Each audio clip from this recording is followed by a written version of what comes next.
लैंगिक अत्याचार प्रकरणी आरोपीला 10 वर्षाची सक्त मजुरी. पुसद न्यायालयाचा महत्त्वपूर्ण निर्णय.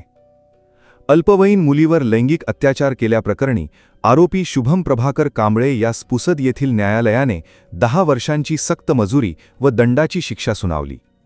साक्षीदार फितूर झाल्यानंतरही वैद्यकीय व अन्य पुराव्यांच्या आधारे न्यायालयाने हा महत्त्वपूर्ण निकाल दिला.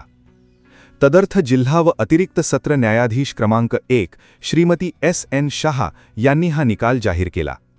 शासनाच्या वतीने अतिरिक्त शासकीय अभियोक्ता श्रीमती S.B. शर्मा यांनी बाजू मांडली. प्रकरणानुसार पुसद ग्रामीण पोलीस ठाण्याच्या हद्दीत 3 मार्च 2024 रोजी मध्यरात्री अल्पवयीन मुलगी घराबाहेर गेली असता आरोपी शुभम कांबळे याने तिचा हात पकडून जबरदस्तीने स्वतःच्या घरात नेले. घराचा दरवाजा बंद करून जीवे मारण्याची धमकी देत तिच्यावर लैंगिक अत्याचार केल्याची तक्रार पीडितेने दिली होती. या तक्रारीवरून आरोपीविरुद्ध भारतीय दंडविधान कलम 376, 506 तसेच बालकांचे लैंगिक अत्याचारापासून संरक्षण कायदा पॉक्सो कलम 4 व 6 अंतर्गत गुन्हा दाखल करण्यात आला. सदर घटनेचा तपास पोलीस निरीक्षक राजेश राठोड यांनी करून दोषारोपपत्र न्यायालयात सादर केले.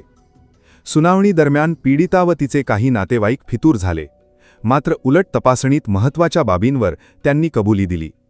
तसेच वैद्यकीय प्रमाणपत्र, रासायनिक विश्लेषण अहवाल, पंचसाक्षीदार व पोलीस अधिकाऱ्यांच्या साक्षींवरून आरोपीविरुद्ध गुन्हा सिद्ध झाला.